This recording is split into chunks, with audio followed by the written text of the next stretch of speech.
Oke, selamat malam teman Amazing. Assalamualaikum warahmatullahi wabarakatuh. Balik lagi di Amazing Academy.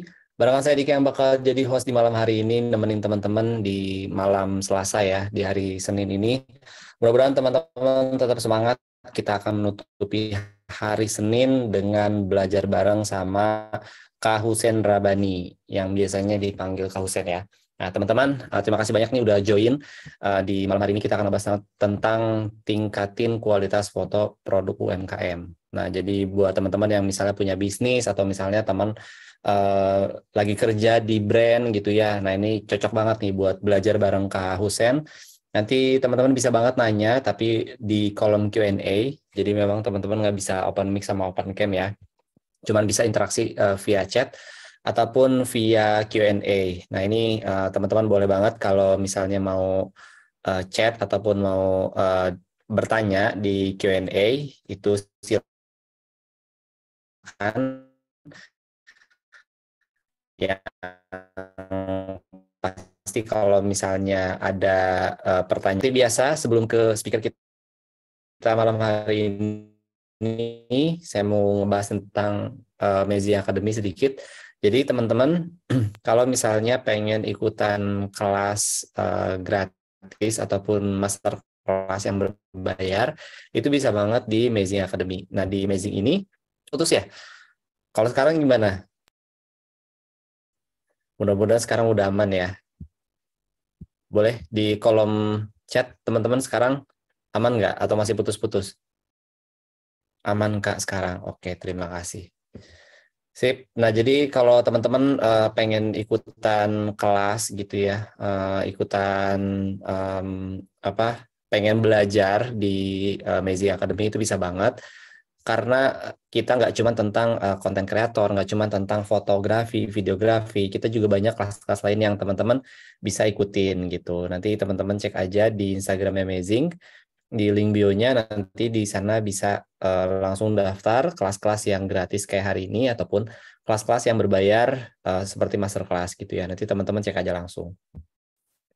Nah, buat yang mungkin baru pertama kali join, terus bingung Mazing itu apa, jadi Mazing adalah platform untuk membuat link bio ya, teman-teman. Kayak yang ada triknya belakangnya tuh. Nah, teman-teman mungkin familiar dengan kata-kata itu ya. Nah, kita kayak itu, tapi kita lebih advance, tampilannya juga lebih menarik gitu.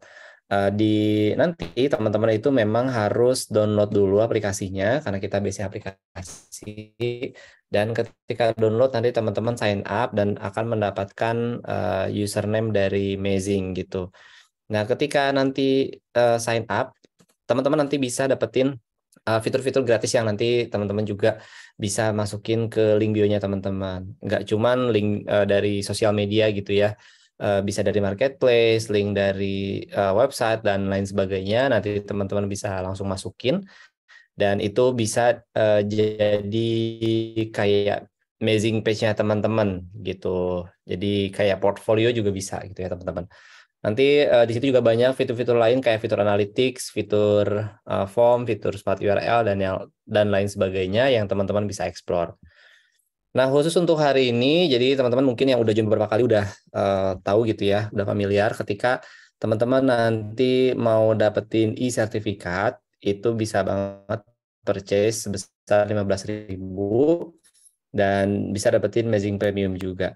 Nah, caranya gimana Kak? Nanti saya share linknya di kolom chat. Di grup juga udah ada, tapi kalau misalnya teman-teman pengen purchase sekarang juga bisa gitu. Nanti saya share juga di kolom chat. Jadi ditunggu aja.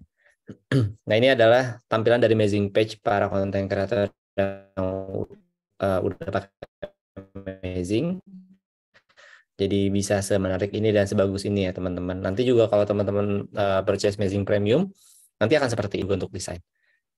Oke, kalau gitu mungkin kita langsung aja ke Kak Husen. Kita sapa dulu nih Kak Husen. Halo Kak.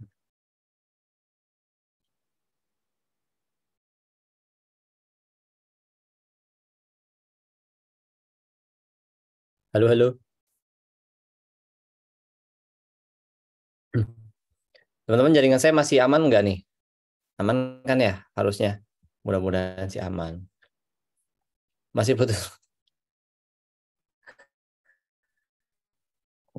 Aman Kak. Oke, nggak apa-apa. Oh, Kak Husennya ada gangguan sedikit katanya. Tunggu sebentar. Oke, kalau gitu kita ngobrol-ngobrol dulu ya, teman-teman. Karena Kak Husennya ada gangguan sedikit, kita ngobrol-ngobrol dulu. Nah, teman-teman, boleh dong di kolom chat. Udah berapa kali nih teman-teman ikutan Amazing Academy? Kita pengen tahu. Ada yang mungkin berkali-kali, ada yang baru pertama kali. Boleh di kolom chat ya.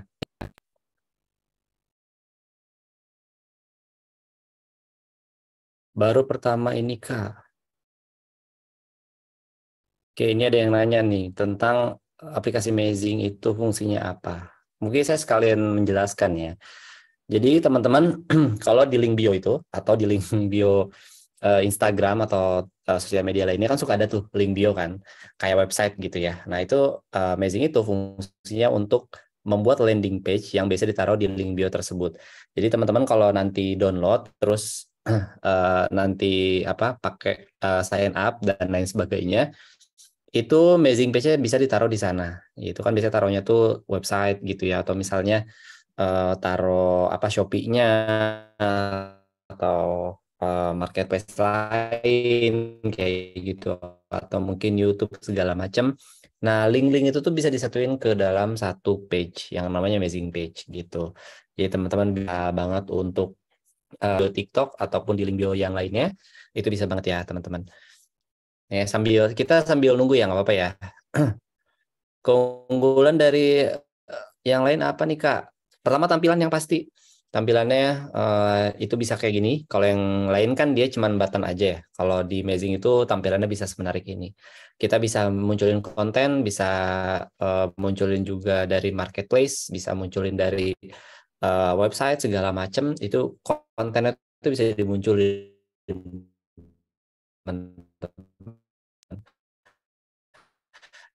dia akan jauh lebih menarik dan kontekstual gitu. Baik, jadi ada fitur penjelasan lebih lanjut itu ada di ada yang free, ada yang berbayar. Jadi kalau yang free ketika teman-teman sign up itu nanti akan jadi free user. Tapi kalau pengen jadi kayak apa ada centangnya kayak tadi tuh di yang mohon maaf ya. Blog juga bisa masuk Mezi nggak Kak? Bisa gitu. Jadi bisa masuk ke Amazing juga. Sekarang masih putus-putus nggak? Di sini aman, tidak putus-putus. Oh, oke, ya harus kan kita harus dicoba ya. Silakan teman-teman download dulu yang biar gampang download dulu nih, nanti nggak bingung download dulu. Nanti teman-teman bisa kayak sign up terus dapetin kayak username-nya gitu.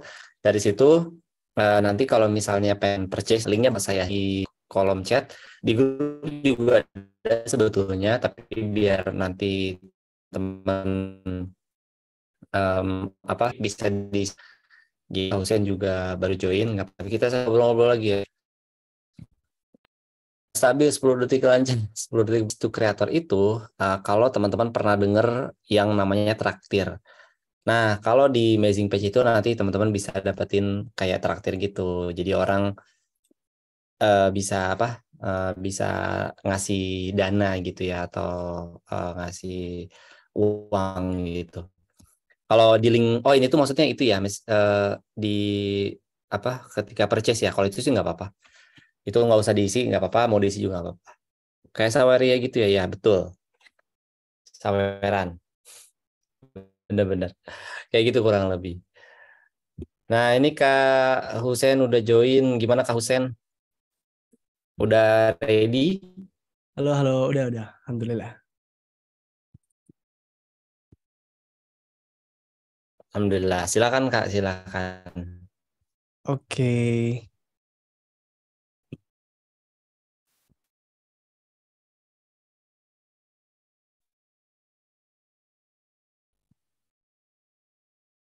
oke, aku coba share screen dulu. Oke,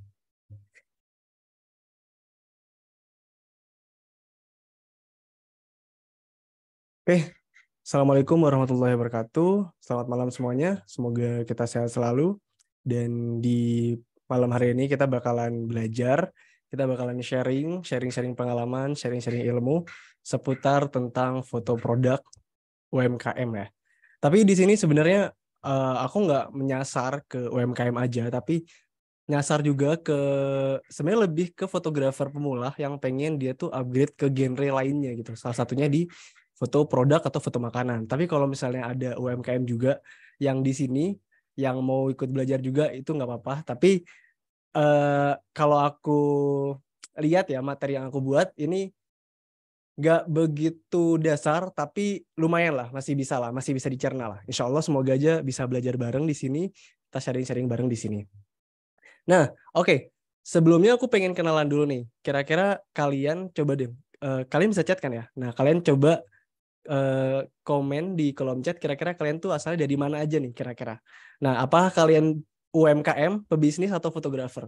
Kalian coba tulis misalnya dari Bandung, UMKM produk apa nih kira-kira? Kayak gitu.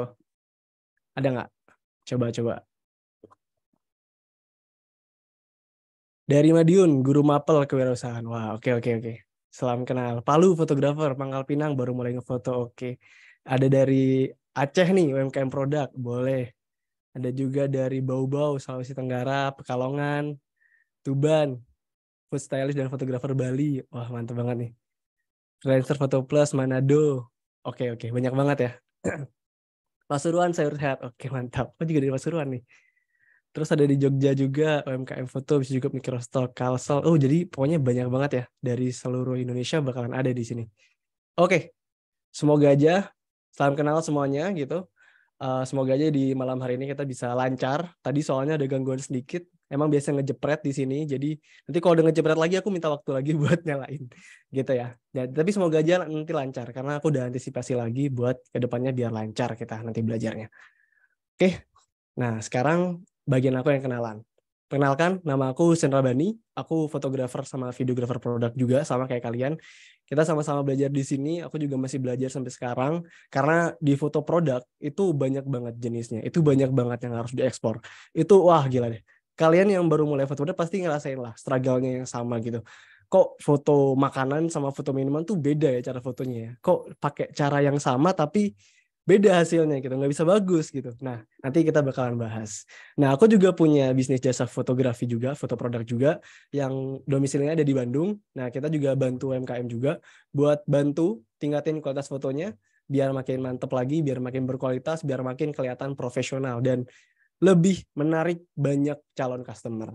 Nah, aku juga seorang content creator, ada di YouTube, Instagram, di TikTok juga. Kalau di YouTube tuh aku udah mulai lama sebenarnya, dari 2020. Tapi bahasnya itu masih basic, di basic kamera, karena waktu itu baru punya Canon M100. Nah, sekarang aku juga baru mulai syuting-syuting lagi buat bahas foto produk. Kali aja kalian mau belajar juga, kalian bisa subscribe. Kalau di Instagram, aku juga bahas tentang foto produk. Kalau kalian ikut webinar dari Instagram aku, itu juga bisa kalian follow kalau belum yang belum. Nanti aku bakalan bahas juga tentang foto produk di sana, bakal sharing-sharing banyak banget. Nah, di TikTok juga sama sih, sebenarnya lebih ke mirroring aja. Gitu. Oke, kita lanjut ya. Bismillahirrahmanirrahim. Nah, ini ada beberapa portofolio produk yang aku fotoin. Nah, alhamdulillah aku juga ngehandle foto klien. Ini rata-rata foto klien semua sih, belum lagi bikin porto-porto karena masih sibuk di sini gitu. Dulu pas awal-awal aku juga, mungkin kalau kalian baru merintis gitu, aku dulu juga banyak banget bikin porto pakai produk-produk yang ada, produk KAF, produk NuFace, produk Implora, Madu gitu. Aku banyak banget dulu fotoin buat porto, tujuannya tuh buat menarik UMKM yang nggak punya foto produk biar punya foto produk. Padahal aku belum pernah nge-handle klien. Dulu kayak gitu. Tapi sekarang alhamdulillah aku nge-handle lumayan banyak klien di Bandung, domisili kebanyakan. Tapi ada juga yang dari beberapa dari Jakarta, ada yang dari Sumedang gitu, atau ya sekitarnya sinilah, pokoknya yang dekat-dekat aja. Karena kan kebanyakan produknya itu makanan ya. Jadi makanan kan gampang basi. Nah, kalau misalnya kejauhan kadang ya itu struggle-nya di situ. Dan tiap daerah kan pasti punya fotografernya sendiri-sendiri. Nah, kalian yang dari Manado, dari Sulsel, nanti kalian yang harus bantuin UMKM di daerah sana biar kalian jadi fotografernya juga. Dan semoga aja di materi kali ini kita bakalan bahas banyak banget dan semoga aja bisa manfaat manfaatnya buat bisnis kalian atau manfaat buat jasa foto kalian nanti, atau nanti bisa juga manfaat apalah buat bantu-bantu yang lain di sekitar gitu. Oke, kita lanjut lagi ke pembahasan yang intinya. Nah, kita bakalan bahas di webinar Amazing Academy yang one-on-one ini di Learning Product Fotografi Teknik. Nah, nanti itu tuh sebenarnya kita tuh bakalan, aku tuh ada di kelas berbayarnya, yang master class ya, di tanggal 23 Agustus, mungkin gitu, insya Allah kalau lancar. Di sana aku bakal lebih detail lagi, bakal lebih mendalam lagi. Kalau kalian penasaran, kalian nanti bisa kepoin juga lah. Nanti bakal dijelasin juga sama Kak Dika nantinya. Gampang lah itu. Oke. Semoga aja yang dijelasin aja udah cukup ya. Kalau masih kurang, bisa ikutan yang berbayar juga. Oke. Nah, yang pertama nih, ini basic banget ya. Aku bakalan coba jelasin tentang produk fotografi dari sudut pandang aku sebagai praktisi produk fotografer gitu. Nah, produk fotografi itu teknik fotografi yang berfokus pada produk sebagai objek utama dengan tujuan komersil untuk bisnis, UMKM ataupun toko online. Yang aku garis bawah itu sebagai komersil. Jadi lebih ke iklan lah, lebih ke bahan untuk promosi, marketing lah. Nah, itu aku juga mention di situ. Emang ada Bang yang bukan untuk komersil? Kayaknya sih ada, cuman aku nggak mendalami di sana. Dia tuh lebih ke seni, ngarahnya tuh lebih ke seni, lebih ke berkarya. Nah, itu ada. Mungkin bisa dibilang biasanya tuh still life fotografi ya. Nah, tapi aku nggak tahu karena aku nggak mendalami di sana. Aku lebih ke bagian komersialnya aja. Nah, dari produk fotografi ini ada beberapa tujuan yang biasa dipakai atau ditujukan gitu kan. Yang pertama tuh kan tujuannya kan buat bisnis ya, mau UMKM atau toko online. Pasti mereka tuh butuh foto produk karena untuk bahan marketing. Marketingnya tuh mau offline, mau online, itu bakalan kepake banget. Banner, baliho, atau di kontennya mereka, atau di ads, atau di marketplace, itu kan banyak banget ya. Nah, foto produk itu jadi tumpuannya. Apalagi kalau produknya itu ya produk fisik gitu kan, bukan produk jasa. Nah, itu pasti butuh banget sama produk foto produk. Nah, pasti mereka butuh foto produk untuk bahan marketing, untuk bahan promosi, untuk bahan share lah. Kalau mereka tuh punya produk makanan yang enak, enaknya itu dituangin dari foto. Nah, makanya kita sebagai fotografer produk itu harus mampu ngasih foto yang bikin ngiler, bikin haus, bikin pengen beli, tertarik pengen beli gitu. Karena kan mereka nggak bisa ngerasain, mereka nggak bisa megang, mereka nggak bisa nyentuh, mereka nggak bisa nyobain gitu kan. Jadi foto produk tuh jadi kalau zaman sekarang tuh apalagi generasi Gen Z gitu ya, pasti kan ngeliat kalau ada toko baru buka nih, ngeliat dulu nih foto produk kayak gimana. Looks-nya bagus nggak? Desainnya enak dilihat nggak? Fotonya bagus atau enggak? Berkualitas atau enggak? Kira-kira mereka tertarik atau enggak gitu? Karena fotonya dari fotonya dulu gitu. Abis itu nanti kalau udah mereka tertarik dari fotonya, pasti kan mereka nyobain. Nah, kalau udah nyobain, itu bukan tanggung jawab dari fotografer produk. Pasti dari produk dari bisnisnya. Bisnisnya kalau emang dia enak, pasti customer bakalan repeat order. Tapi foto produk jadi pintu awal lah buat bisnis kalian atau bisnis klien nantinya gitu. Buat promosi lagi. Karena ya itu tadi buat attract lah. Sama lah kayak kalau kalian misalnya nyari meja di marketplace A gitu. Yang kalian lihat tuh ya pasti dari tampilan meja itu sendiri kan. Tampilan meja itu kira-kira ada apa aja nih fitur-fiturnya. Terus kira-kira panjangnya seberapa, warnanya apa. Nah, dari situ kalian bakalan klik, terus kalian cari lebih lanjut dari detail deskripsi, banyak lah yang bakalan diperhatiin. Tapi salah satunya foto produk jadi pintu utama. Yang kedua dari visual brandingnya. Ada beberapa branding yang dia tuh pengen punya foto produk yang konsisten. Nah, sebagai fotografer produk kita juga harus tahu kalau foto produk tuh bisa jadi branding. Oh, ini tuh foto dari brand A, ini tuh foto dari brand B. Jadi ciri khas lah suatu brand, suatu bisnis atau UMKM. Tapi kalau UMKM memang jarang sih, karena kan mereka tuh emang tujuannya jualan ya, bukan jadi market leader gitu. Nah, yang kedua itu untuk jadi visual branding. Ketiga buat konten. Apalagi sekarang zamannya konten banget, digital konten. Kayak semuanya harus serba konten gitu kan. Udah jarang lah sekarang banner-banner tuh ya cukup secukupnya aja lah. Di jalanan tuh paling kebanyakan partai kan, bukan restoran gitu. Karena semuanya promosinya di Instagram, di TikTok, di banyak lah. karena semuanya serba konten. Nah, mereka pasti butuh foto produk dong. Nggak mungkin cuman desain aja gitu. Pasti mereka bakalan bosen lah. Dan ya nggak mungkin nggak bisa ngeliatin produknya kalau mereka nggak ada foto produknya gitu. Emang foto produk tuh bisa di foto pakai HP gitu kalau misalnya sebagai pebisnis. Tapi ya masa gitu. Mereka bakal punya waktu sebanyak itu buat foto banyak untuk stok selama bulan ini, bulan depan, bulan berikutnya. Makanya dibutuhin fotografer produk itu untuk stok berikutnya. Untuk konten-konten yang bakalan digarap di campaign-campaign yang ada. Nah, itu tadi yang penjelasan tentang produk fotografi. Kita lanjut lagi ke tipe-tipe dari produk. Nih, tadi aku udah sempat mention nih, kalau nggak semua produk itu cara fotonya sama. Nggak semua produk itu cara fotonya sama. Kalau kalian baru mulai atau belum mulai, ini kalian harus ingat. Kalau nggak semua produk itu cara fotonya sama. Beda-beda semua. Makanan, minuman, itu beda. Parfum sama skincare, itu beda. Baju, tas, celana, itu beda. Nggak bisa disamain. Ya mungkin ada beberapa yang sama gitu, tapi nggak bisa disamaratain lah. Dan nggak cuman cara fotonya aja, tapi ya konsep yang dikasih, terus cerita yang mau dituangin, terus properti yang mau dipakai, itu pasti semuanya beda lah. Dan itu butuh skill pasti, dan butuh jam terbang. Kalau buat awal, aku dulu juga pasti buat awal tuh, wah kita kan apalagi serba terbatas ya, nggak punya properti bang gimana, terus nggak punya alas itu gimana gitu kan. Nah itu pasti jadi struggle lah. Nah, tapi yang harus diingat, yang pertama, ini aku harus tekanin aja, kalau nggak semua produk itu cara fotonya sama. Kalian harus coba ekspor masing-masing. Karena biasanya fotografer produk itu banyak jenisnya. Ada yang dia tuh fokus di F&B, makanan sama minuman aja. Ada yang dia tuh fokusnya ke produk aja. Produk itu kayak skincare, parfum, lotion, apalah gitu.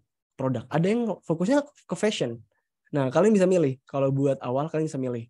Kalian mau milih ke arah fashion, ke F&B, atau ke produk. Justru kalau aku sendiri masih semuanya aku coba gitu. Karena ya kita masih awal juga ya. Kita masih coba untuk ngulik semuanya. Kita mau coba bantu UMKM yang ada. Biar mereka tuh minimal punya foto yang bagus.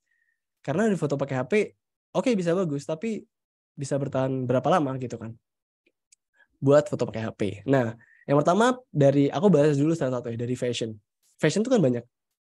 Ada tas, ada celana, ada baju pendek, baju dalam. Nah, itu banyak banget. Baju anak lagi. Baju cewek itu beda. Mukena itu beda. Nah, dan cara fotonya itu beda. Ada yang bisa dibentangin kayak gini. Ada yang bisa digantung. Ada yang bisa ditaruh di kursi gitu. Ada yang bisa dipakai model gitu. Kalau kalian punya model. Ada yang bisa lebih dikreatifin lagi karena banyak jenisnya gitu. Kayak kemeja itu banyak warnanya, nggak cuma warna hitam. Nah, itu ribet banget itu. Apalagi kalau kalian belum pernah megang fashion, terus kalian dapet klien fashion pertama kali, hati-hati. Itu aja sih. Dan kalau nggak ada model, itu bakalan struggle banget. Kalian pasti bakalan butuh sama alas foto yang lebar. Dan itu harganya cukup mahal ya. Nah, itu untuk fashion. Nah, untuk food. Dari food, kita harus perhatiin juga, food ini itu makanan apa? Makanan tradisional kah? Makanan Arab kah? Makanan Barat kah? Makanan jajanan jalanan kah? Atau jajanan orang kaya kah? Nah, itu beda-beda. Pilih piringnya beda, terus juga peletakannya beda, kondimen-kondimen yang dipakai beda, konsepnya juga beda, warnanya beda. Nah, itu semua dibedain lah. Itu nggak mungkin bisa sama. Kalau sama ya otomatis jadi template kan. Dan itu jarang banget sih, foto produk bisa sama tuh itu jarang banget. Tapi kecuali kalau emang satu toko punya banyak jenis makanan terus disamain kayak gitu, itu nggak masalah. Tapi yang harus dipahami, kayak foto rendang sama foto ayam goreng itu beda, ayam geprek itu beda. Nah, yang harus dipahami gitu ya. Dan cara pemilihan piring, cara pemilihan properti, cara pemilihan gelas gitu atau mangkuk kecil itu beda juga. Jadi harus dipahami lagi kalau nggak semua produk itu cara fotonya sama. Nggak cuma dari segi teknis, tapi dari segi konsep. Nah, sama juga kayak parfum.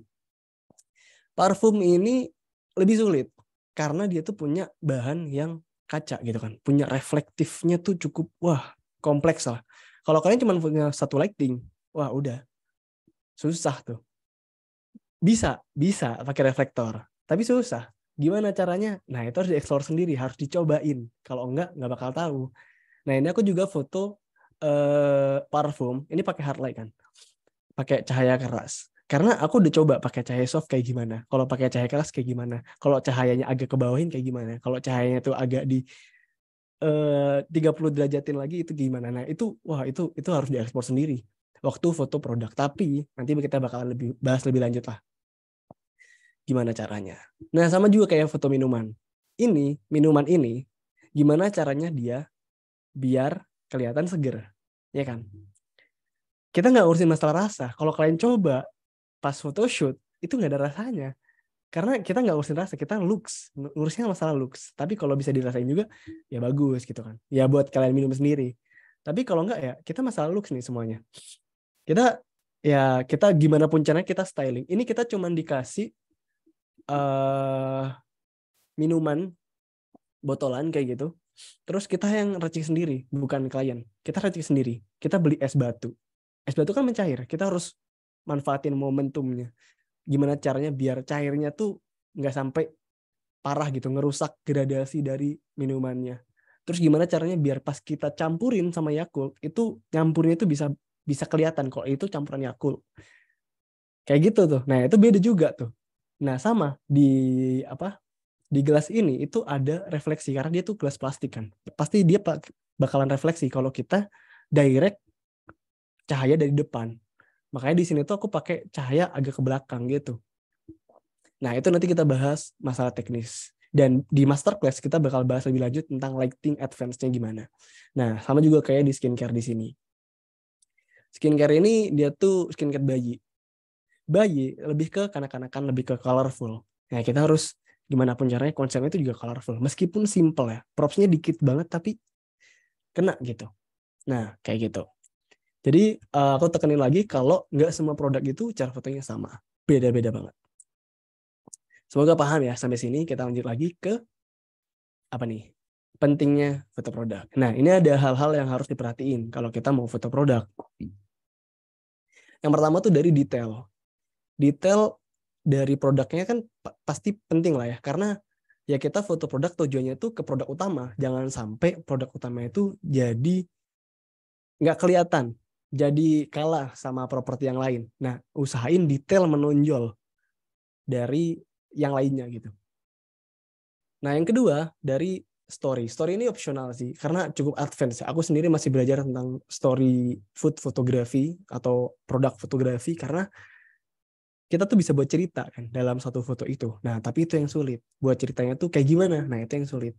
Nah, ini opsional sih. Kita bisa juga gitu. Kalau misalnya pengen ngasih tahu ya, kalau makanan ini itu makanan barat.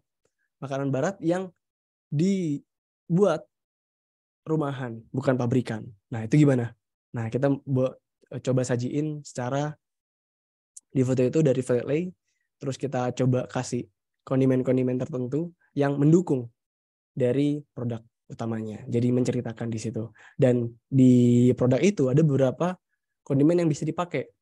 Ada salad yang biasa dipakai juga buat menemani sarapan. Dipakai apple pie itu. Quiche pie. Kayak gitu. Nah, yang ketiga, the feel looks delicious for food. Pastilah, kalau kita foto makanan, yang harus wajib banget kita dapetin, itu gimana caranya foto makanan itu looks-nya enak. Dari pewarnaannya, dari pencahayaannya, dari penataannya, dari properti yang dipakai, itu harus looks-nya enak. Gimana caranya? Nanti kita bahas. Karena kita masih mukodima ya, masih intro. Intinya gitu kalau foto makanan. Jangan sampai apa yang kalian foto di foto makanan itu nggak pengen ngebuat orang ngiler. Jangan orang lain dulu deh, kita dulu deh. Kita pas ngelihat fotonya itu, kita ngiler nggak sih buat beli? Kita ngiler nggak sih buat pengen aja minimal? Karena kan makanan tuh impulsif.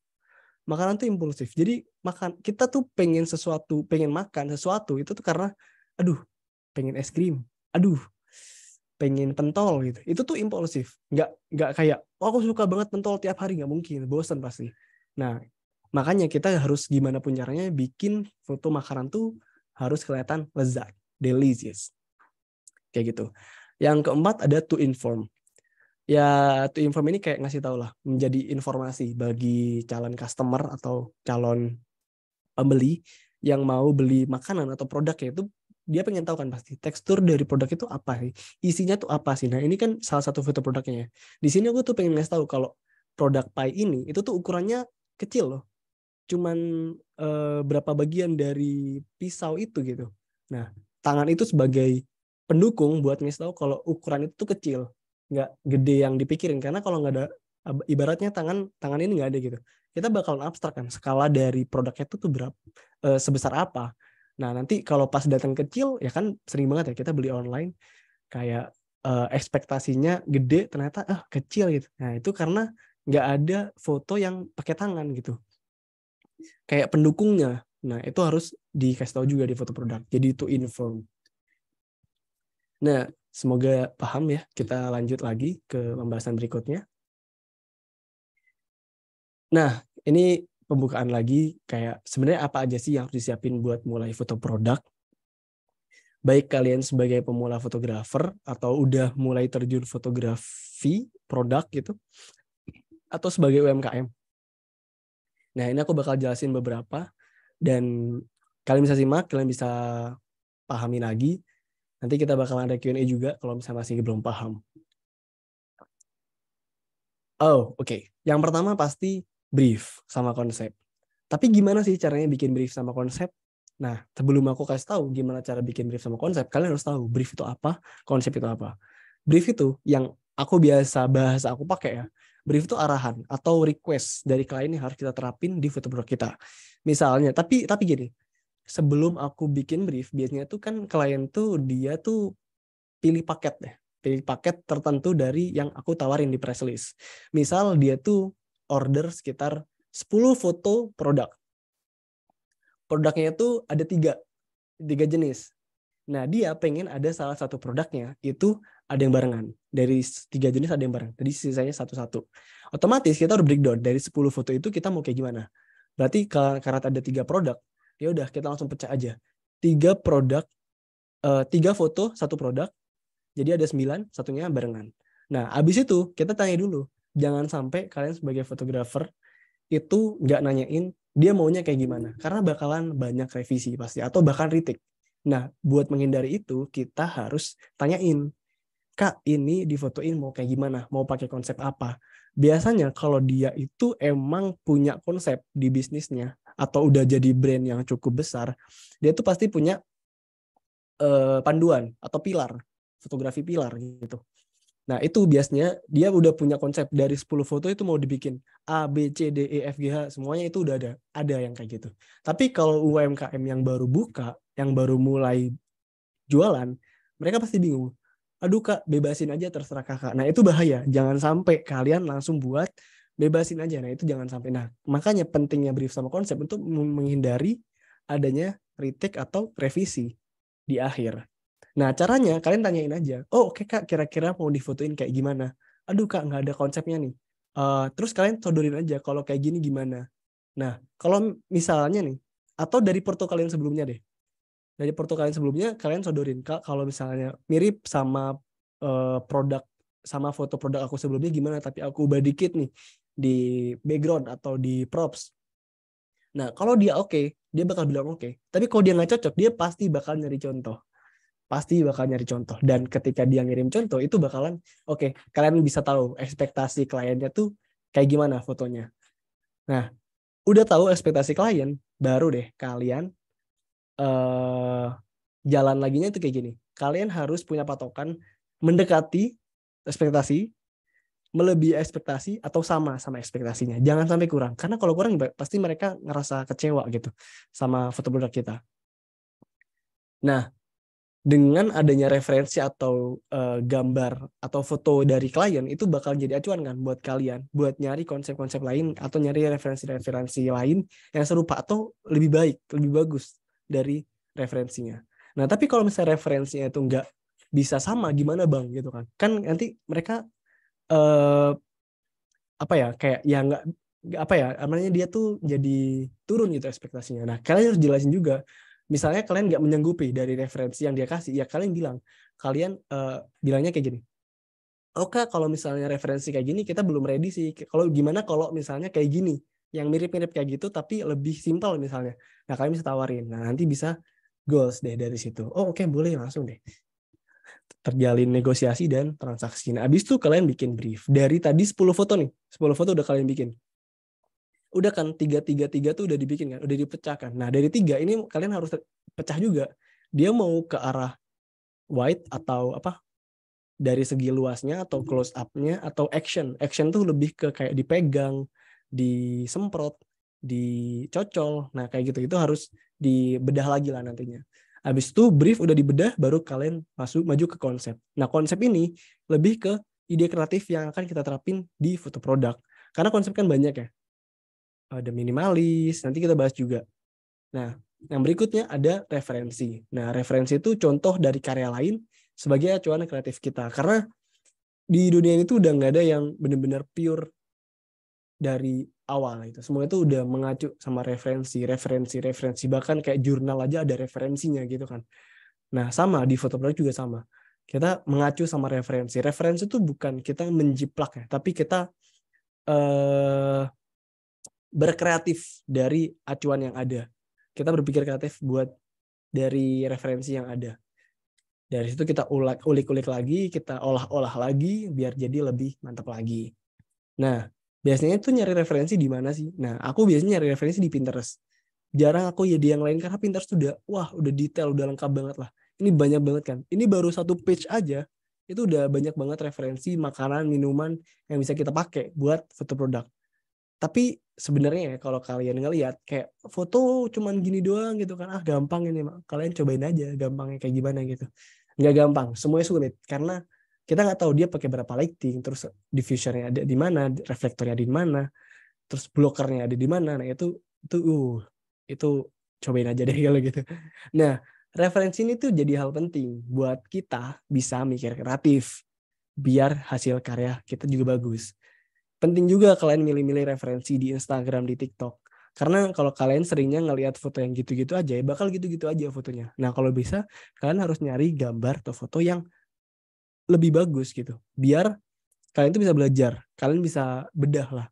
Oh, ternyata ini tuh penataannya kayak gini ya. Oh, biasanya dia pakai kayu ya di sininya ya. Ada 2 layer gini ya. Terus ada napkinnya juga ya. Kenapa dia ngeblur ya? Oh, mungkin biar fokus deh sama ini. Oh, biar ada tipografinya di sini. Oke. Oke, dari sini ternyata dia pakai hard light ya. Hard light-nya agak ke belakang di sini ya gitu. Nah, itu dibedah gitu satu-satu fotonya. Ini kalau kalian belajar aja ya. Nah, kalau buat ke konsep ke klien juga kan nyari ya di produk serupa pastinya. Kalau kalian pakai Pinterest, sering pakai Pinterest, kalian tahu lah cara nyarinya gimana. Karena algoritma Pinterest tuh lebih gampang dibandingin sosial media lain. Kalau kalian pencet sekali, kalian scroll ke bawah itu bakalan serupa. Bakalan apa ya? Udahlah mirip-mirip lah produknya sama yang di atas. Kalian klik lagi mirip-mirip lagi. Kalian klik lagi mirip-mirip lagi. Sampai kalian tersesat baru kalian kembali ke home, nyari lagi kayak gitu. Oke. Itu untuk referensi ya. Nah, sekarang kita masuk ke bagian produk. Yang harus disiapin berikutnya itu ya produknya itu sendiri kan. Karena kalau nggak ada produknya kita ya mutuin apa gitu. Kita bukan foto produk. Kita bukan fotografer produk. Nah, tapi dari foto produk, dari produknya itu kita harus identifikasi dulu sebelum bikin konsep. Karena ya apa ya, konsep juga kita mengacu kan dari produk. Biasanya tuh aku nanya dulu ke klien, kira-kira ini produknya apa? Misal produknya itu parfum. Nah, parfumnya ini warna apa misalnya? Warna hitam misalnya. Nah, hitam tuh lebih ke arah mana Kak gitu kan. Nah, itu harus tanya-tanya lagi. Atau kita emang ulik-ulik sendiri dari ingredient yang ada di parfumnya. Nanti kita eksplorasi lagi. Kalau misalnya mereka ngebebasin, gak apa-apa nggak. Kalau jadi kayak kita kelas selalu konfirmasi lah ke klien tuh, komunikasi biar kita dapetin hasil gambar tuh ya mereka suka, kita juga suka gitu. Kita puas, mereka puas. Karena kadang tuh kalau kita kalau aku sendiri motoin produk yang produknya itu bisa dibilang dari packaging itu kurang oke. Nah, tapi ngefotoinnya itu gimana caranya biar kita foto produknya bagus. Nah, itu yang sulit. Itu yang challenging banget lah. Nah, makanya penting lah buat identifikasi dulu dari packagingnya, dari desainnya, dari warnanya, nanti kita bahas juga. Nah, yang pertama yang harus diidentifikasi itu dari bahan. Dia bahannya apa? Misal kalau UMKM itu kebanyakan pakai standing pouch. Standing pouch itu ada yang bening, glossy, sama doff. Kalau glossy sama bening, wah itu bakalan susah banget buat difotoin karena refleksinya di mana-mana. Dan itu bakalan ngalangin, bakalan ngeganggu lah. Wah itu susah banget. Penataan lightingnya bakalan ribet banget. Dan itu harus diulik-ulik lagi kan. Nah makanya kita harus tahu dulu nih bahan-bahannya apa. Biar kita bisa antisipasi. Kira-kira pas kita nyari referensi, oh kalau misalnya dia pakai standing pouch, ternyata lightingnya agak ke belakang. Nah kayak gitu. Atau misalnya bahannya kaca gitu, kayak parfum atau skincare juga kan agak kaca. Tapi kacanya tuh ketutupan sama stiker. Nah stikernya gimana caranya biar dia tuh dapetin refleksi di stiker gini nih. Ada putih-putih di sini. Nah kayak gitu. Nah itu juga harus diperhitungin juga. Nah yang kedua dari segi warna. Biasanya brand tertentu atau UMKM tertentu, bisnis tertentu juga itu punya warna-warna bisnisnya gitu, warna tokonya gitu. Mereka emang pengen punya misalnya kemarin aku ada cerita juga pengalaman kayak aku fotoin sambal, aku juga bikin konten sih tentang ini. Aku fotoin sambal. Dia ini brandingnya biru. Nah, aku udah keburu ngefotoin pakai warna merah, background merah sama kuning. Kan cocok kan? Sambal biar menggelegar gitu kan, biar rasa hotnya tuh kerasa gitu di mata calon customer. Tapi dari klien nggak mau warna merah, dia pengen warna biru aja backgroundnya. Kenapa? Kenapa dia pengen warna biru? Nah, karena dia tuh pengen nyambungin juga sama sosial medianya. Nah, itu juga ya kita balik lagi lah itu kemauan klien kan ya. Kita harus nurut karena tujuan kita tuh muasin klien karena ya foto ini buat klien, bukan buat kita atau bukan buat orang lain. Jadi ya harus komunikasi sama klien. Gitu. Yang ketiga ada detail, lagi-lagi detail ya. Detail tuh juga harus diperhatiin dari detail-detail yang ada di produknya. Dia apakah ada detail-detail kayak ingredients tertentu yang harus masuk di konsepnya, di propertinya, nah itu harus diperhatiin juga. Tekstur juga mirip ya kayak bahan ya. Karena tekstur ada beberapa produk yang punya tekstur tertentu yang agak susah gitu buat diidentifikasi ini bakalan kayak gimana. Itu ada sih yang nggak kebayang gitu, ada gitu. Minimal ya kalian intinya riset dulu lah sama klien. Yang ketiga dari brand. Ada beberapa brand juga kalau misalnya kalian sempat nge-handle brand menengah ke atas atau ke atas gitu atau kerja di brand pasti mereka punya brand guideline. Nah, kalau misalnya brand tersebut nge-hire kalian sebagai fotografer project kan, nah itu pasti kalian harus patuh sama brand guideline yang udah dibikin. Yang tadi aku bilang tentang project foto pilar gitu, fotografi pilar. Nah, di situ tuh pasti ada kayak beberapa ketentuan foto-foto yang biasa difoto. Apa yang harus ditekenin, apa yang pengen disampaikan. Nah, itu biasanya harus diidentifikasi juga. Nah, kita masuk lagi ke pembahasan berikutnya di konsep sama kreativitas. Ada beberapa konsep yang bisa diterapin di foto produk. Ini aku cuman sebutin 3. Sebenarnya banyak banget. Aku cuma bisa sebutin 3 dulu, biar yang ada contohnya aja. Nah ini semua karya-karya aku. Ada color. Biasanya tuh beberapa klien ada yang pengen dia tuh colorful. Nggak cuman produk. Ada makanan juga pengen di colorful. Karena emang dia temanya kayak gitu. Ya kita meskipun kita mikir nggak nyambung Kak gitu kan ya gimana lagi kita harus turutin kan. Nah dari konsep colorful tuh kita juga bisa cari nanti udah kita siapin ya dia pengen konsep colorful ya udah nanti kita tinggal cari di Pinterest tadi kayak tadi kan ada nih di sini nih. Nah ini kan banyak yang colorful kan, nah kita bisa tiru juga. Nah kita masukin dari Pinterest ini biasanya tuh aku jadiin satu ya di Canva, di PPT atau di Docs biar terkumpul brief, konsep, referensi itu bakalan biar terkumpul pas nanti photoshoot udah nggak ngurusin masalah konsep-konsep lagi karena udah kebayang semua di otak kayak gitu. Nah yang kedua ada minimalis. Minimalis nih ya tergantung ya dari toko tersebut itu mau dikonsepin minimalis apa enggak. Tapi kalau lagi-lagi mereka bebasin kreativitasnya dan kalian ajuin minimalis itu oke, ya oke kita tinggal jalanin aja pakai konsep minimalis. Nah, ada juga konsep rustic. Rustic ini lebih ke wood ya. Kalau biasanya orang-orang pakai yang tradisional. Nah, ini bisa juga dipakai ala-ala kayu gitu. ada telenan, ada grinder, ada mangkok kecil. Nah, itu bisa dicoba juga. Oke. Terus berikutnya kita yang harus disiapin ada alas dan background. Banyak yang mungkin bingung, kira-kira pakai background apa yang cocok buat foto produk. Ya tergantung konsep lu kayak gimana gitu kan. Konsep kalian kayak gimana? Tadi kan udah dikonsepin nih, udah dibikin briefnya, udah dibedah nih. Nah, udah selesai semua, baru kalian siapin. Kalian mau alas fotonya mau kayak gimana? Mau pakai yang berwarna, atau mau yang bertekstur, atau yang ala-ala marble, atau kayak gimana gitu kan. Banyak lah. Nah, ini ada beberapa juga yang biasa aku pakai. Yang pertama ada alas PVC. Alas PVC ini dia tuh kertas ya. Kertas yang cukup lebar dan warnanya tuh beragam. Banyak lah sekarang di marketplace.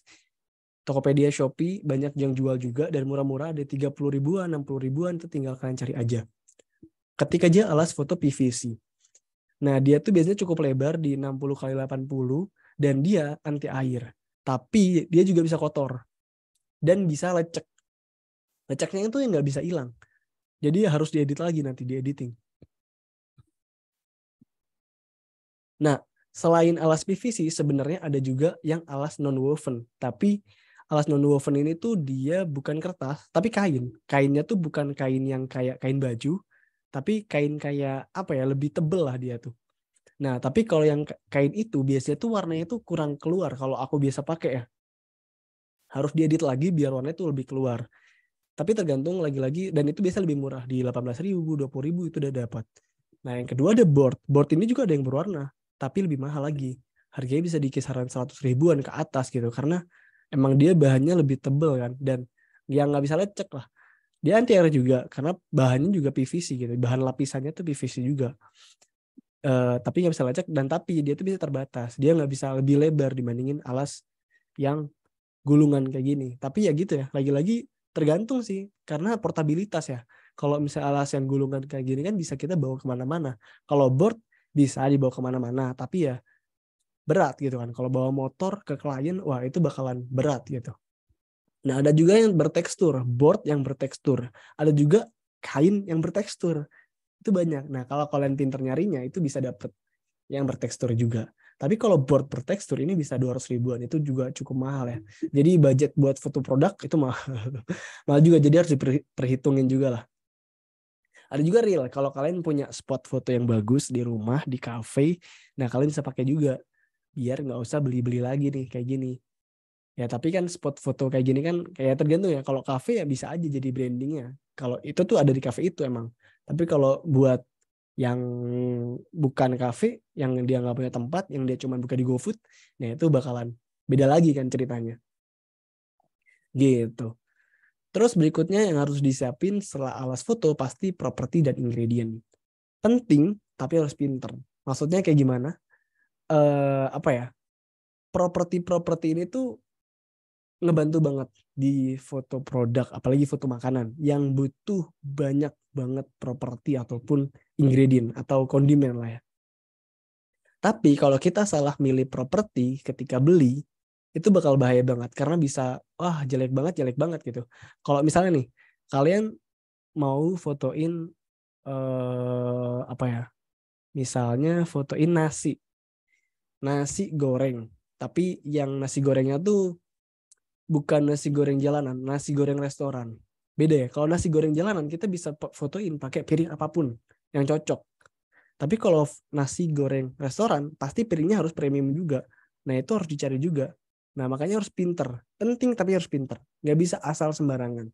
Jadi apa ya, harus di pinter-pinteran juga lah. Kita nyari properti yang ada di, kayak kalau di Bandung tuh ada Prama, ada Borma, ada Superindo gitu kan. Terus ada Mutara Kitchen. Nah, itu kan biasanya jual perabotan ya. Atau di S Hardware atau di IKEA itu banyak banget jual perabotan. Banyak yang kayaknya cocok tapi sebenarnya nggak cocok. Nah, itu harus pinter-pinteran juga milihnya. Karena kalau udah salah pilih ya bakalan bisa ngerusak itu dari hasil fotonya. Terus dari ingredient juga tergantung, kalau dibutuhin ya kalian bisa pakai kayak cabai-cabean, lengkuas, daun pisang. Terus ini ada apa ya ini teh? Merica atau apa gitu lah pokoknya. Cabe, bawang, ya itulah pokoknya ya.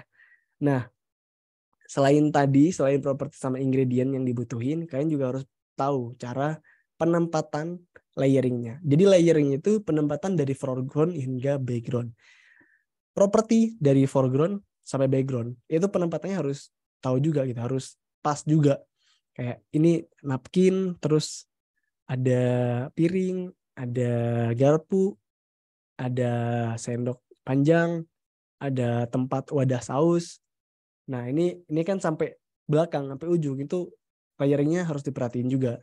Kadang ya, kalau misalnya kalian foto ini aja nih, tanpa ada ini sama ini, itu ada yang kurang. Kayak apa yang kurang? Nah, itu berarti layeringnya belum ditambahin. Nah, itu bisa ditambahin juga. Nah, kayak di sini juga sama. Ada bak jakul nasi gitu ya. Atau ada grinder, ada kayak keranjang kayu gitu kan. Ada wadah bawang, wadah cabai. Nah, ini juga ada layeringnya kan. Ada sendok. Nah, ini layering dari bawah, foreground sampai background. Nah, itu harus diperhatiin juga. Ada juga leveling, tingkatan peletakan properti dan ingredient. Leveling paling bawah itu ada di alas foto. Nah, ada produk yang di alas foto juga ada. Nah, ini alas foto kan. Nah, leveling kedua itu ada di sendok, ada di bulatan ini, ada di mangkok ini, ada di mangkok ini. Leveling ketiga ada di produknya. Nah, kayak gitu. Jadi ada levelingnya gitu. Nah, itu juga harus diperhatiin. Jadi jangan sampai semuanya di level 1 semuanya. Itu bakalan biasanya lebih polos ya. Jatuhnya tuh jadi kayak kurang lah gitu. Nah, kalau bisa dikasih leveling juga, dikasih mangkok kecil, dikasih wadah buat cabai, keranjang kayu, dan lain-lain. Udah, masalah properti sampai ingredient, baru ke styling produknya. Ini jarang banget dibahas tentang styling produk. Styling produk ini jadi penting banget. Percuma kalian pakai properti yang bagus, pakai konsep-konsep yang bagus, tapi produknya sendiri itu jelek gitu, nggak menggiurkan, nggak bisa bikin orang ngiler, nggak rapih, berantakan, berdebu gitu misalnya. Nah, itu bahaya sih. Nah, terutama di makanan ya, karena di makanan tuh kita harus restyle, harus food styling lagi gitu. Ini bakmi mereka kirim tuh secara mentah lah ibaratnya. Kita harus masak dulu. Kita harus angetin, kita harus tata nih sawinya. Terus kita tata kayak ayam-ayamnya gitu. Nah, terus kita harus buletin juga nih bakminya. Nah, itu juga harus di styling gitu. Ada food styling sendiri biasanya. Nah, mungkin ada beberapa di sini ada yang food styling emang ada profesinya sendiri dan itu penting. Karena percuma kalau misalnya stylingnya sendiri nggak bagus, ya nggak enak kayak ini dilihatnya. Atau ini berdebu gitu. Ya oke, kalau berdebu masih bisa di retouch lah ya di Photoshop gitu. Tapi kan lebih baik kita harus bersihin atau clearin di saat proses photoshoot. Nah, jadi itu. Jadi harus perhatiin juga kalau styling produk itu juga penting. Tadi udah alas foto, udah properti, ingredient, udah konsep, udah styling, sekarang baru ke lighting. Nah, kalau urusan lighting sebenarnya ini kalau buat yang belajaran ya, sebenarnya nggak ada patokan. Tapi kalau kalian udah yang lumayan, udah buka jasa, nah ini beberapa yang harus diperhatiin juga. Ada beberapa jenis lighting yang gue bahas di sini cuman secara dasarnya aja, secara jenisnya aja. Nanti gue bakalan bahas di masterclass dari peletakannya, dari karakteristik lightingnya, dari modifier yang harus dipakai. Nanti gue bakal jelasin di masterclass. Nah, di sini aku bakalan cuman jelasin di jenis lightingnya aja. Ada beberapa jenis lighting yang biasa dipakai. Ada natural light dari cahaya matahari. Kita bisa manfaatin direct atau indirect. Kita bisa manfaatin dari jendela, dari pintu, atau dari teras. Bebas, bisa. Tapi kalau dari matahari kan kita harus ngikutin ya, arah matahari dari jam pagi, sore. Kita harus ngikutin. Karena matahari kan bener-bener kita nggak bisa kontrol ya. Mereka di matahari itu ya pasti ada punya intensitas sendiri. Semakin tinggi arahnya gitu kan, semakin tinggi jamnya, jam 12 ke atas, jam 11, jam 12 itu kan bakal lebih keras. Warnanya bakal lebih netral. Kalau di jam subuh, dia bakal lebih biru. Agak pagi dikit, lebih oranye. Nah, itu juga kita nggak bisa atur. Nah mungkin bisa diatur di kameranya kalau misalnya kayak gitu. Tapi tetap cahaya matahari terbaik ya kalau nggak di pagi di sore gitu. Nah kita harus ikutin aja. Jadi kita kepatok.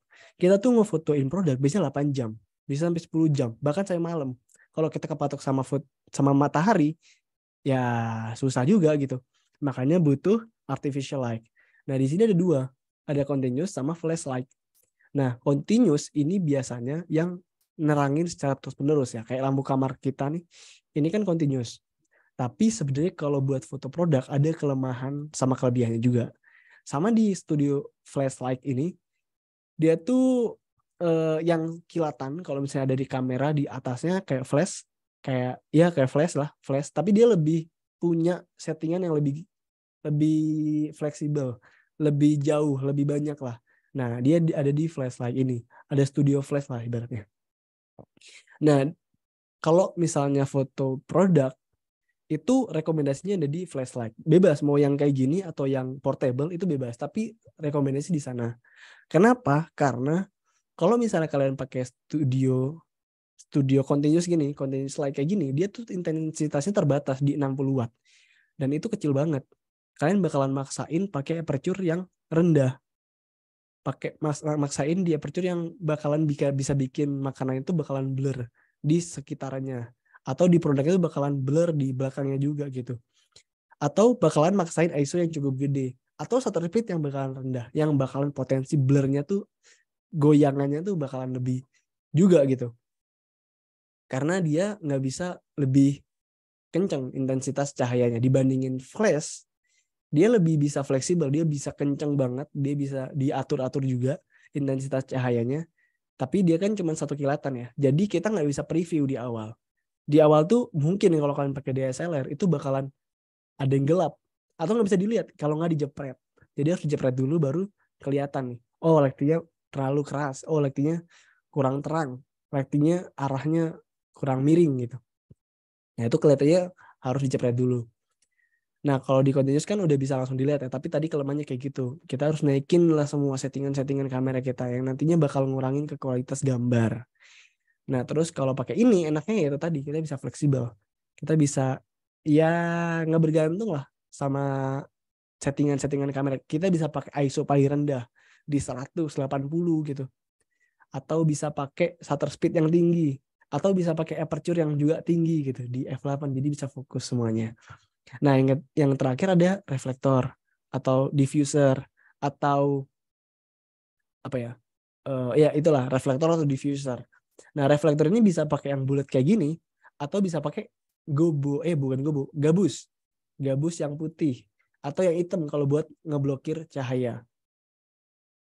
Nah reflektor ini tuh tujuannya buat kita bisa ngebantuin dari cahaya utama di studio flash ini kalau misalnya kalian cuma satu. Nah ini buat nerangin dari sisi lainnya atau bisa buat ngeblokir lighting dari arah lainnya. Misalnya pintu kalian kebuka nih, ada cahaya matahari masuk, itu kan juga masuk. Nah kalian bisa blokir juga pakai warna hitam kayak gitu. Oke, kita lanjut lagi ke kamera. Nih gue baru bahas kamera sekarang karena menurut aku sendiri kamera itu kalau buat pebisnis atau yang mau belajar itu nggak begitu pengaruhnya gede gitu. Tapi kalau buat profesional, kalian buka jasa foto produk, belajar foto produk yang lebih advance, nah itu penting kamera. Karena ya harus lebih diulik lagi kan. Kalau kamera HP kan ya terbatas gitu. Karena fungsi HP bukan cuma buat motret. Tapi kalau kamera kan fungsinya ya emang buat motret, buat kerekam. Jadi dia punya sensor yang lebih gede, punya fitur yang lebih banyak, punya kompabilitas yang lebih mendukung gitu dibandingin pakai HP doang. Tapi bukan berarti kita nggak bisa belajar foto produk pakai HP. Bisa kita foto produk pakai HP. Ini kemarin tim aku sempat ngefotoin iseng foto ini pakai HP. Beda jauh nggak kira-kira? Bedanya cuma di mana? Karena ini nggak diedit, ini diedit. Peletakannya aja. Tadi yang udah aku bahas semuanya, kalau kalian terapin terus pakai HP, itu sama aja hasilnya. Mirip banget, nggak bisa dibedain secara detail lah. Palingnya beda resolusi dikit, paling burik-burik dikit, paling kayak gitu. Tapi kalau buat belajaran ini oke. Cuman ya terbatas kan. Kalian nggak bisa pakai flash, kalian cuman manfaatin cahaya-cahaya yang ada gitu, yang murah-murah gitu. Nah itu bisa kita belajaran. Karena kan yang tadi aku udah pentingin tadi itu karena di konsep, di alas fotonya, terus di propertinya, di stylingnya, itu kan penting juga diperhatiin di situ. Jadi kalau pakai HP perhatiinnya bukan di gear, tapi di peletakan yang tadi, styling, alas foto, property, gradient, layering, nah yang tadi udah dipelajarin lah. Nah itu bisa banget kita belajar pakai HP, foto produk pakai HP, foto makanan pakai HP. Nah, tapi kalau kalian mau belajar pakai kamera, beberapa hal atau spesifikasi ini tertentu bakalan ngebantu di foto makanan atau foto produk kalian. Yang pertama dari focusing. Penting banget buat nyari fokus kamera yang cepat, yang akurat, yang bagus. Karena bakal ngebantu banget. Karena kita kalau mau manual fokus itu bakal ribet cuy. Nah kalau punya kamera yang focusingnya bagus, autofokusnya bagus, itu bakalan tinggal pencet setengah crack. Kalau pakai manual fokus, wah manual fokusin dulu gitu kan. Belum lagi kalau ngeblur, ngulang lagi. Nah itu bakalan ribet, bakalan lebih lama lah. Dan lebih susah, lebih capek cuy. Bakal kerja 2 kali juga kan. Nah itu harus diperhatiin juga. Kalau kalian nyari kamera buat foto produk, foto makanan, ya cari fokus kameranya, fokus kamera yang bagus. Yang kedua dari resolusi. Ya mungkin ada beberapa kayak kamera yang support di 18 megapiksel lah. Ada yang 24, ada yang 32. Nah, itu juga diperhatiin sih. Tapi kalau dari kamera karena sensornya udah cukup bagus di APS-C sama full frame, ya itu resolusi bisa jadi opsional banget ya. Karena pasti udah bagus lah. Tinggal dimanfaatin di lighting sama tadi properti, alas foto dan lain-lain. Yang ketiga itu dari raw quality. Aku selalu foto makanan atau produk pakai raw. Fujifilm, karena aku pakai Fujifilm. Fujifilm itu raw-nya gede di 56 MB satu filenya. Kebayang kan 100 foto berapa tuh? Berapa giga tuh? Nah, itulah yang kita selalu pakai. Tapi kenapa pakai RAW? Karena editingnya bakalan lebih leluasa. Kita bakalan lebih dapetin kualitas warna yang bagus, ketajaman produk yang bagus, detail yang keren. Itu dari RAW quality-nya. Dulu pakai Canon, itu RAW-nya di 30 MB. Ternyata beda kamera juga beda kapasitas nih gitu. Aku juga amazed gitu kan. Oh ternyata lumayan juga nih gitu. Nah itu juga pengaruh sih sama RAW quality-nya. Oke lanjut lagi di lensa. Nah kalau udah punya kamera nih, terus bagusnya pakai lensa apa dan berapa? Berapanya itu berapa mili ya, milimeter. Nah pemilihan lensa yang tepat bisa berpengaruh pada sudut pandang pengambilan foto. Karena kalau biasanya normalnya orang foto produk atau foto makanan itu di 50 milimeter atau di 85. Ada juga yang 35, tapi tergantung konsep. Nggak ada yang ngelarang. Ada yang 24, tergantung konsep. Kenapa kok nggak di bawah 50? Alasannya itu karena kalau di bawah 50 dia bakal distorsi. Dia bakal ada kayak narik lagi gitu. Jadi ada lengkungan lagi di bawah fotonya tuh atau di atas. Jadi nggak direkomendasiin di lensa wide tapi di lensa zoom di 50 atau 35 atau 85.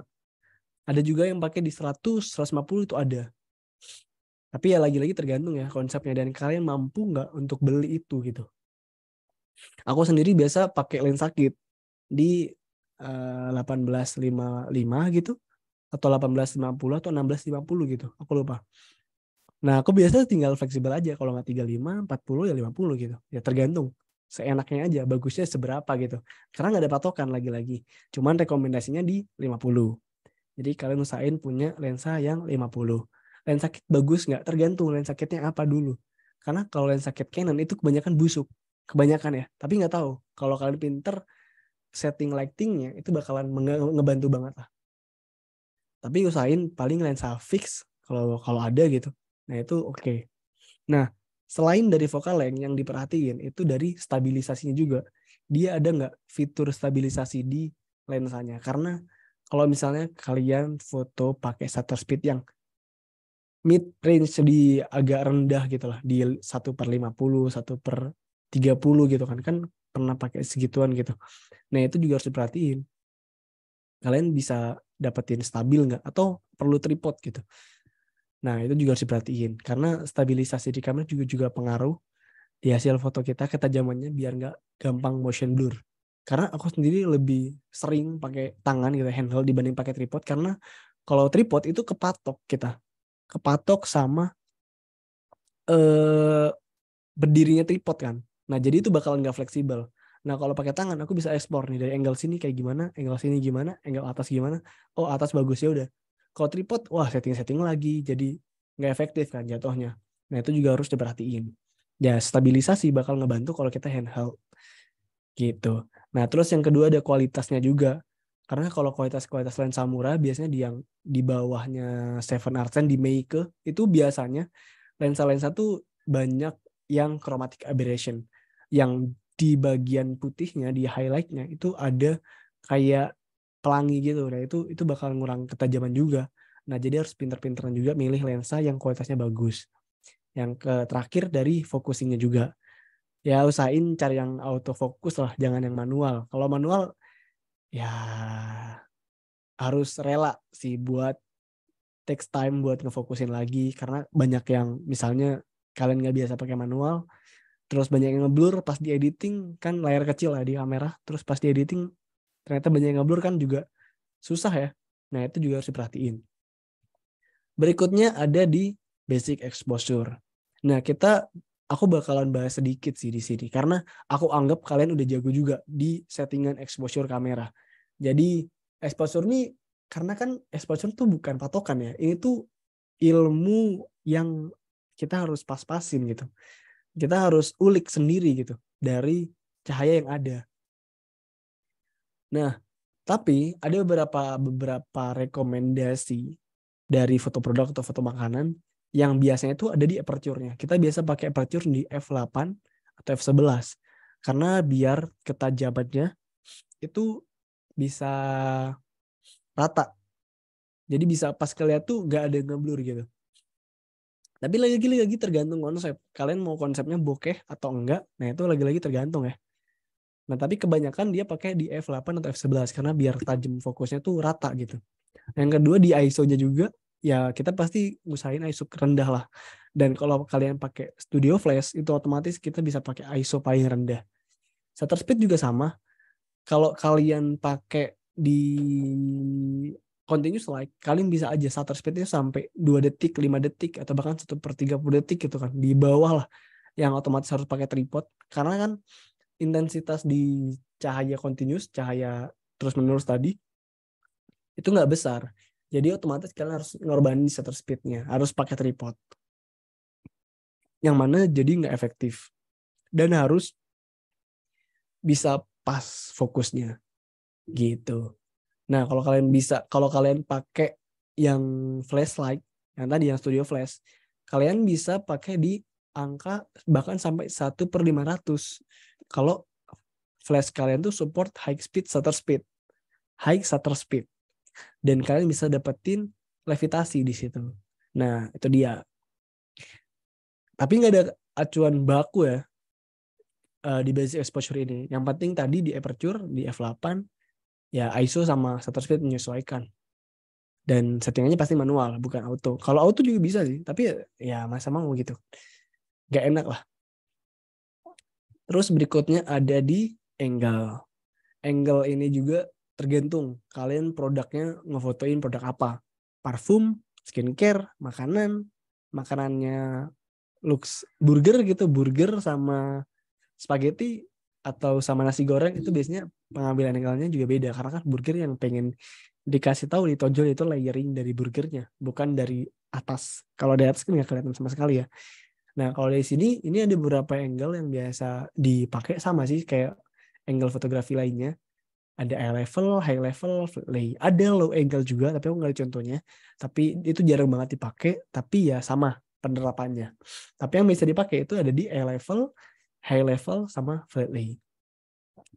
High level ini ya tadi ya setara lah. Jadi kamera tuh sejajar sama produknya. Biasanya ya nunjukin buat produknya jadi kelihatan lebih gede gitu. Seolah-olah. Nah kalau yang dari high level di 45 derajat atau 75 derajat ya pengen ngasih tahu. Ini tuh pandangan standar manusia gitu kan. Kalau foto makanan biasanya tuh dia pakai di 45 atau 75. Karena biasanya kita ngelihat makanan tuh ke meja, ke bawah gitu. Nah jadi itu sudut pandang normalnya manusia ngelihat makanan. Jadi pas kita pakai fotoin di angle ini, itu seolah-olah kita ngelihat langsung makanan ada di depan kita. Gitu. Ada yang flat lay juga. Flat lay juga dipakai tergantung kalian mau ngeliatin apanya gitu. Dari sini kan kalau misalnya kita bikin agak high level itu nggak bisa kelihatan detail, nggak bisa kelihatan jelas apa yang ada di situ. Nah dia makanya di sini pakai flat lay 90 derajat. Nah biasanya yang harus dipahamin juga dari pemilihan angle dari detail lagi-lagi. Yang kedua dari looks good sama kreativitas. Kreativitas dari angle juga ya tergantung ya. Kalian bisa ulik-ulik sendiri, eksplorasi sendiri pas photoshoot karena lagi-lagi kita harus cobain dulu dari konsep yang udah kita buat tadi. Nah, kira-kira angle yang cocok tuh yang mana? Kayak gitu. Nah, selebihnya nanti gue bakalan bahas di masterclass di advanced lighting-nya dan bakal ada live demonya juga di masterclass. Aku bakalan coba langsung nyusun dari nol sampai jadi lighting-nya juga. Nah, itu bakalan seru banget lah nantinya. Insya Allah di tanggal 23 Agustus. Nanti bakal dijelasin lagi sama Kadika. Nah, ini udah selesai, jadi makasih banyak buat kalian semua yang udah hadir, sekitar 80 partisipan yang ada. Semoga ilmu yang aku bisa share di sini bisa manfaat ke kalian, maupun UMKM, bisnis, ataupun fotografer produk. Sorry ya kalau agak nyolot di sini. Nah, yang penting kalau masih bingung, kalian bisa tanya. Ntar lagi kita bakal di Q&A. Dan kalau udah paham, jangan lupa share ke yang lain juga biar dapat manfaatnya juga. Oke, mungkin gitu aja. Terima kasih banyak dan selamat malam. Oke, gitu aja, Kak. Oke, terima kasih Kak Husen. Ya, jadi teman-teman tadi mungkin udah sempat di-mention juga ya ada masterclass di tanggal 23. Bisa banget buat teman-teman yang pengen join. Aku share linknya di kolom chat, jadi teman-teman nanti bisa langsung ikutan di tanggal 23 Agustus. Ataupun misalnya nanti karena masih tanggal 23, teman-teman bisa ikutan di mendekati hari H juga boleh banget gitu ya. Sama kalau pengen dapetin kayak promo lagi itu bisa share aja di Instastory tentang event di malam hari ini biar nanti teman-teman bisa dapetin potongan lagi 10% dengan tag Amazing dan juga tag Kak Husen gitu. Nanti dari admin Amazing bakal ada kayak ini ya, ada di share promonya gitu ya teman-teman. Nah ini di masterclass. Oke, kita mungkin ini ya Kak ya, kita bakal jawabin beberapa pertanyaan. Oh ini kayaknya belum, teman-teman belum pada chat ya. Kalau mau apa kita jawabin pertanyaannya, silakan drop aja di kolom Q&A. Mungkin nggak semua ya teman-teman, tapi nggak apa-apa, silakan di drop dulu aja. Kita akan jawabin beberapa pertanyaan aja. Ada pertanyaan nih Kak dari Anonymous. Kamera yang dipakai Kak Husen merek dan spesifikasinya apa ya? Oke, aku sendiri pakai kamera Fujifilm X-T30. Kalau spesifikasi lengkapnya kalian bisa searching aja, tapi yang pasti di Fujifilm X-T30 ini udah oke banget untuk foto produk karena ada film simulation juga yang bisa kita ulik. Meskipun kita pakai RAW ya, karena RAW kan bakalan mentah lagi ujungnya. Tapi di Fujifilm X-T30 ini juga dia nggak cuman support foto, tapi video juga udah oke. Ada vlognya juga, ada settingan bitrate dan slow-mo juga yang bisa dipakai. Kalau aku pakai Fujifilm X-T30 gitu. Oke, itu ya. Mudah-mudahan terjawab pertanyaan dari Anonymous. Kak, ada pertanyaan lagi nih dari manajemen B Umpo. Untuk pengguna smartphone, tips dan sarannya apa ya? Apa aja ya, Kak? Apa aja kira-kira yang perlu diperhatikan katanya? Oke, sama sih yang udah tadi aku kasih tahu dari awal. Tadi kan aku nggak mention kamera di awal karena kamera tuh bukan jadi hal patokan yang penting-penting banget gitu buat kalian pengguna smartphone. Jadi sama kayak tadi ada dari konsepnya, kalian harus cari konsepnya. Dari produknya juga, kalian mau fotoin produk apa, terus konsepnya, terus juga tadi ada pemilihan alas fotonya, backgroundnya juga, terus pemilihan properti sama ingredientnya, terus dari lightingnya juga, kalau kalian pakai natural light juga harus pinter-pinter cari arah cahaya matahari yang masuk, terus juga tahu karakteristik cahayanya, dan itu bisa, intinya bisa menerangi dulu aja lah dari produk yang mau difoto. Nah itu udah oke banget buat smartphone foto gitu. Oke, mantap. Itu pertanyaan dari manajemen. Mudah-mudahan terjawab. Nah, ini ada pertanyaan lagi nih, Kak, dari Anonymous. Rekomendasi kamera yang cocok untuk pemula apa, Kak? Boleh merek atau tipe kameranya ya? Oke. Kalau kamera sebenarnya semua cocok ya. Kalau kamera profesional semua cocok. Kalau buat foto produk, aku rekomendasiin kamera yang ada hot shoe-nya, bukan kamera vlog. Karena dulu aku pernah pakai kamera Canon M100, kamera vlog yang nggak ada hot shoe-nya, itu bakalan nyusahin banget buat kita explore flash lebih jauh. Tapi kamera apapun, Canon, Fujifilm, Sony, apalagi tuh, Nikon itu masih aman-aman aja dan oke buat pemula. Yang penting kalian bisa beli, kalian mampu beli, dan kalian bisa belajar dari pakai kamera yang ada. Gitu. Oke, mantap. Mudah-mudahan terjawab ya pertanyaan dari Anonymous tadi, Kak. Ada pertanyaan lagi nih, Kak, dari Umam Arif. Kak, kenapa tertarik sama fotografi produk dibandingkan dengan jenis fotografi yang lainnya, Kak? Ini lebih ke personal ya jatuhnya ya. Oke, sebenarnya kalau personal kan masing-masing punya hobinya sendiri-sendiri, punya kesukaannya sendiri-sendiri gitu. Aku tuh udah mulai fotografi kan dari 2017 lah. Udah lama gitu kan. Dulu lebih ke video malah, bukan foto. Nah, dari situ aku cobain banyak video, film, foto, foto sport, foto landscape, foto wedding. Banyak lah aku cobain foto portrait. Dan yang cocok foto produk. Karena aku sendiri kan susah ya buat komunikasi sosial sama orang lain, sama talent. Nah, itu aku susah banget. Jadi, aku lebih milih foto produk buat ngarahin produknya aja. Itu lebih gampang kan. Daripada kita ngarahin talent. Kita harus bikin konsep di talent yang itu lebih sulit lah kalau aku sendiri. Jadi kenapa tertarik ya itu subjektif banget dan itu personal gitu sih. Oke, itu ya, Kak Umam. Eh, Kak, ini ya, mungkin ini teman-teman ada banyak ngedropnya di kolom chat ya. Jadi teman-teman kalau mau pertanyaan di kolom Q&A aja. Jadi biar lebih gampang karena kalau di kolom chat itu pasti banyak. Tapi nggak apa-apa. Saya mau ke kolom chat dulu mungkin ya. Ini ada beberapa pertanyaan di kolom chat juga.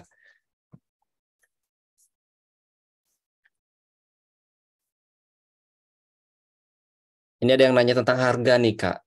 Ini mungkin salah satu pertanyaan yang sering ditanyain sama ini ya para Hmm, peserta terkait harga.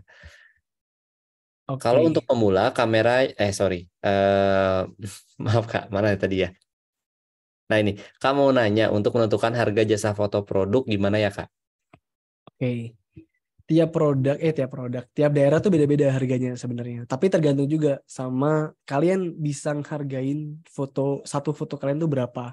Terus kedua riset yang setara sama hasil foto kalian tuh harganya berapa juga. Karena kalau misalnya kalian ngasih lebih mahal dibandingin harga yang lebih bagus di yang lain dan mereka lebih murah gitu misalnya, ya kalian bakalan kalah saing lah ibaratnya. Nah, yang pasti harus riset, harus survei, terus sama disesuaikan juga sama peralatan yang kalian punya, tim yang kalian punya, terus sama uh, kualitas fotonya juga lah itu pasti.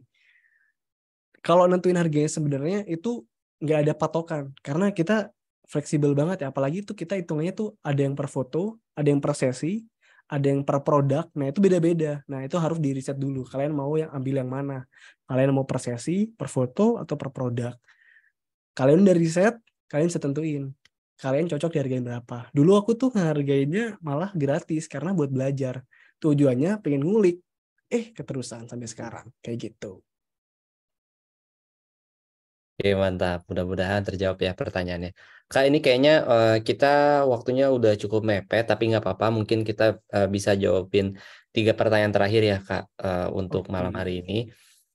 Nah, sebelum ke pertanyaan selanjutnya, mau ngingetin lagi buat teman-teman yang pengen ikutan masterclass di tanggal 23, silahkan bisa di kolom chat, itu udah ada, jadi teman-teman bisa langsung ikutan dan daftar, ataupun misalnya nanti teman-teman mau mendekati hari H juga nggak apa-apa, biar nanti teman-teman mungkin bisa ngumpulin dulu, pengen ngajakin teman yang lain juga gitu ya, itu bisa banget. Oke Kak, saya lanjut ke pertanyaan selanjutnya ya dari kayak tadi ada Pertanyaan dari Kak Wafa.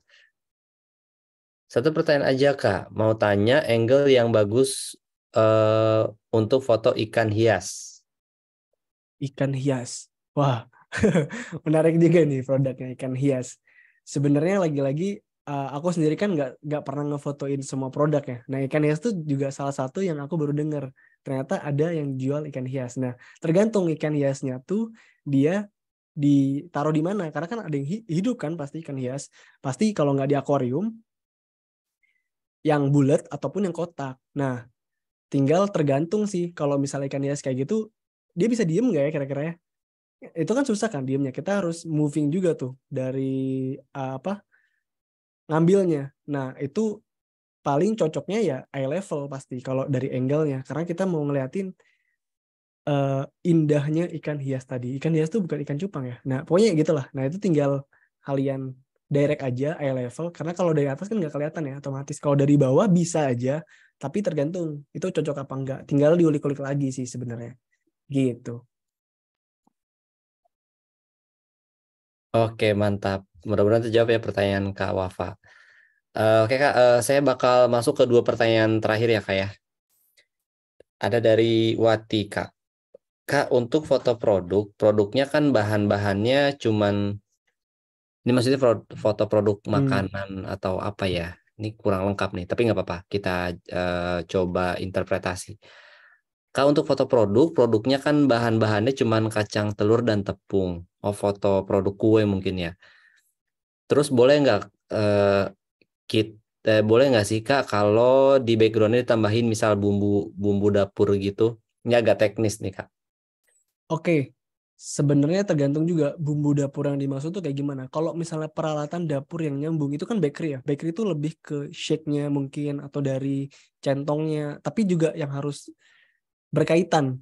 Atau pisau, pisaunya kan juga dia ada pisau tertentu. Nah, banyak banget lah pokoknya pisau-pisaunya. Nah, itu juga harus sesuai. Jangan sampai yang terlalu jauh. Nah, kalau terlalu jauh itu mending jangan. Tapi kalau misalnya masih sesuai dan masih cocok dan masih estetik di foto, itu bisa dipakai di belakang. Kayak tadi ya ada kayak jakul tuh, jakul nasi itu bisa dipakai juga. Kayak gitu sih. Jadi opsional selagi itu cocok dan sesuai sama produknya itu boleh. Tapi kalau itu bisa sampai bertentangan, ini bakery tapi kok ada bumbu dapur kayak misalnya garam pasti ada ya, merica atau cabe gitu kan padahal bakery. Nah, itu bisa aja bisa ngerusak dari story fotonya sih. Nah, itu harus diperhatiin juga gitu. Oke, mantap. Mudah-mudahan terjawab ya pertanyaan dari Kak Wati tadi. Oke, nah nanti kalau misalnya teman-teman nih pengen bertanya kayak tadi ya itu kan agak sedikit teknis, nanti bisa banget teman-teman ikutan masterclass aja karena kalau di masterclass itu nanti teman-teman bisa langsung interaksi bareng Kak Husen jadi biar lebih enak gitu untuk ngobrolnya.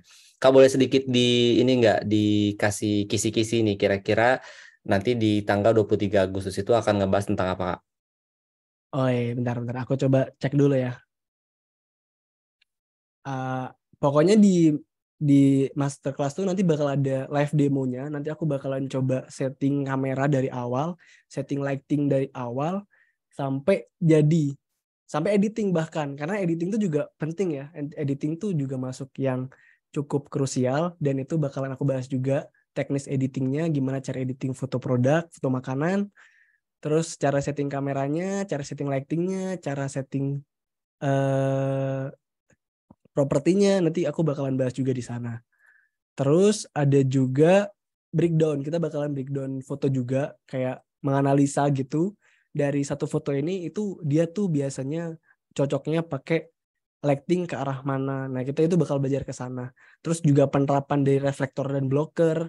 Terus juga ada beberapa jenis modifier yang kita harus pahami gitu kan. Karena kan modifier di lighting tuh ada banyak ya.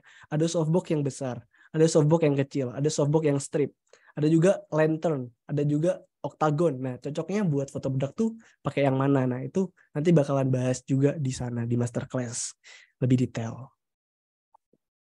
Oke, mantap. Nah, itu ya teman-teman. Jadi kalau pengen ikutan masterclass, bisa banget langsung di ini ya, ada di kolom chat, biar nanti bisa ikutan dan Tanggal juga tanggal 23, jadi teman-teman masih ada waktu buat ngumpulin dulu, atau misalnya nanti mau langsung di hari ini juga boleh banget. Oke Kak, kita ke pertanyaan terakhir nih dari Febrian Raka. Ini salah satu pertanyaan yang cukup sering juga banyak ditanyain ya terkait fotografi. Kak, tips untuk dapat klien pertama dong. Oke, sebenarnya beda-beda ya pasti ya. Tapi ini yang paling works buat sekarang. Ini yang paling works buat sekarang. Mungkin kalian bisa terapin buat daerah-daerah lain. Karena aku di Bandung nih. Kalau ada di Bandung juga mau kolaborasi juga boleh. Kalau yang di Ponorogo tadi ada yang di Manado, ada yang di Kalimantan. Nah, buat dapetin klien pertama itu pertama kalian harus punya kenalan, relasi. Relasi itu bisa dari saudara, ayah, ibu, temen yang punya bisnis kecil-kecilan aja kasih gratis. Itu bisa lah kalian buat portofolio dulu. Itu yang pertama. Tapi kadang tuh bang gue gak punya temen. Caranya gimana? Nah yang kedua itu bisa dari buat fake foto. Dulu aku kan buat kayak dari skincare Kaf sampai dimension sama Kafnya juga. Terus juga dari NuFace, dari skincare Implora, serum kayak gitu. Nah itu kalian bisa buat juga ala-ala aja. Tapi harus bagus. Terus dikontenin, masukin ke TikTok atau YouTube Short. Itu yang paling work sih, kalau menurut aku sendiri. Karena aku dulu dapat klien pertama dari TikTok. Dan klien pertama itu hotdog. Dan hasilnya jelek. Tapi nggak apa-apa, jelek itu bukan berarti nggak bisa lanjut foto produk. Ya kan harus diimprove, harus dievaluasi apa yang salah. Apakah dari propertinya, dari stylingnya, apa dari lightingnya. Nah itu dievaluasi nanti bisa jadi bagus. Tapi bukan, pokoknya jangan takut lah. Harus nekat buat dapetin klien pertama. Dan pasti pertama tuh bingung, takut, gelisah pasti ada. Tapi nggak apa-apa. Itu namanya proses juga kan. Gitu. Oke, mantap. Jadi itu pertanyaan terakhir dan jawabannya juga mudah-mudahan membantu teman-teman dan jadi motivasi juga buat teman-teman ya. Tetap semangat nih teman-teman. Karena pasti ada proses ya Kak, yang bakal Hmm. dilalui untuk sampai ke kayak tahapnya Kak Husen sekarang nih. Oke, kalau gitu Kak, mungkin kita sudahi kelas di malam hari ini karena udah lewat juga waktunya, tapi nggak apa-apa. Makasih banyak buat Kak Husen atas waktu dan materinya, ilmunya juga nih. Tadi sangat bermanfaat juga buat teman-teman yang udah join di malam hari ini. Makasih banyak juga buat teman-teman yang udah join. Jangan lupa ikutan masterclass di tanggal 23. Oke, kalau gitu saya Dika, saya dari Mezing, undur diri. Mohon maaf apabila ada kesalahan ataupun tadi ada gangguan jaringan dan lain sebagainya. Sampai ketemu lagi teman-teman di masterclass di tanggal 23 Agustus. Selamat malam, selamat beristirahat. Assalamualaikum warahmatullahi wabarakatuh.